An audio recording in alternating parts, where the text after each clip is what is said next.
সাগরের উপর ভাসমান রাস্তা কিংবা সমুদ্রের নিচ দিয়ে ছুটে চলা বুলেট ট্রেন এসব কেবলমাত্র চায়নাদের দ্বারাই সম্ভব।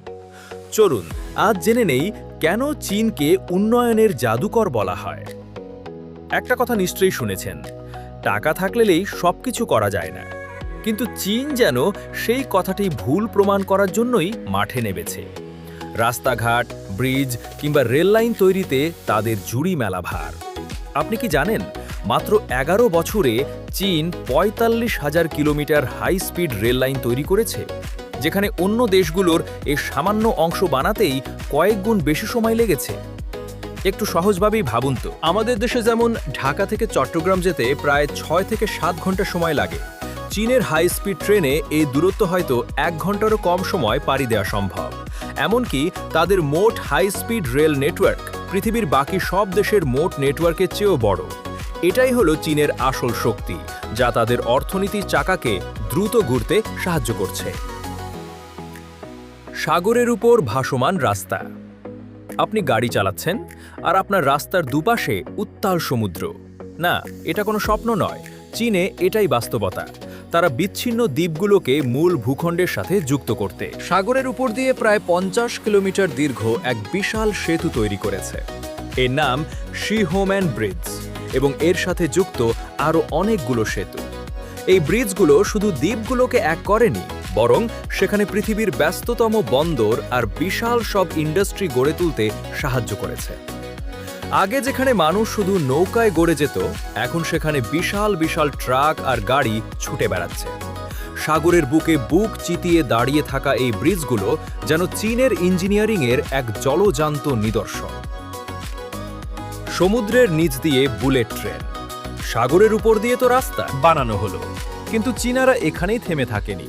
তারা এবার সাগরের তলা দিয়ে টানেল বানানোর এক অবিশ্বাস্য প্রজেক্ট হাতে নিয়েছে, যার নাম জিনট্যাং আন্ডারসি টানেল।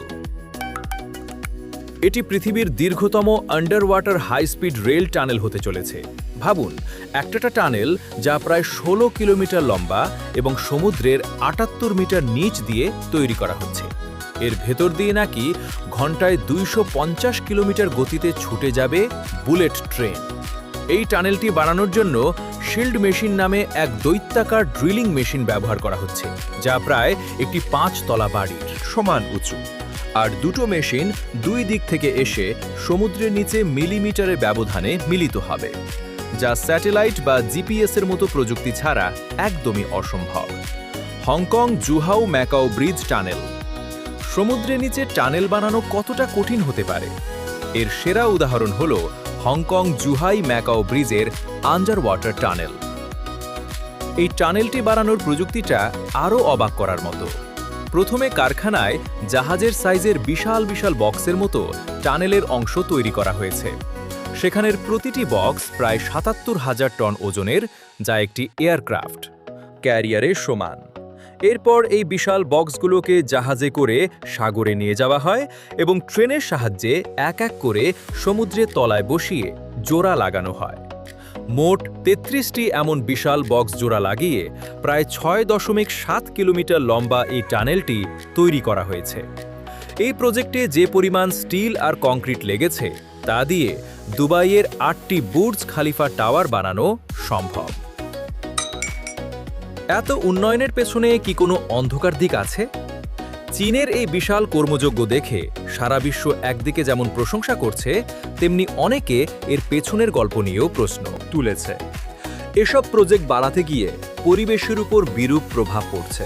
গাছপালা কাটা, নদীনালা ভরাট করা এবং বন্যপ্রাণীর আবাসস্থল নষ্ট হওয়ার মতো ঘটনাও ঘটেছে। অনেক সময় স্থানীয় মানুষদের তাদের বাড়িঘর থেকে জোর করে উচ্ছেদ করা হয় এবং শ্রমিকদের অধিকার নিয়েও প্রশ্ন ওঠে। তাই অনেকেই বলেন, চীন যেই গতিতে উন্নয়ন করছে, তার জন্য হয়তো একটা চড়া মূল্য দিতে হচ্ছে। তবে একটা কথা অস্বীকার করার উপায় নেই, চীনারা পৃথিবীকে দেখিয়ে দিয়েছে যে ভবিষ্যতের জন্য অপেক্ষা করতে হয় না, ভবিষ্যৎ নিজেকেই তৈরি করে নিতে হয়।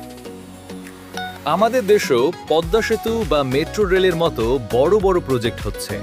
চীনের এই বিশাল কর্মযজ্ঞ থেকে আমাদেরও আছে শেখার অনেক কিছু। আপনার কি মনে হয় চীনের এই মেগা প্রজেক্টগুলো কি মানব সভ্যতার জন্য একটা নতুন দিগন্ত নাকি এক বিশাল ঝুঁকি? আপনার মতামত আমাদের কমেন্ট বক্সে জানান।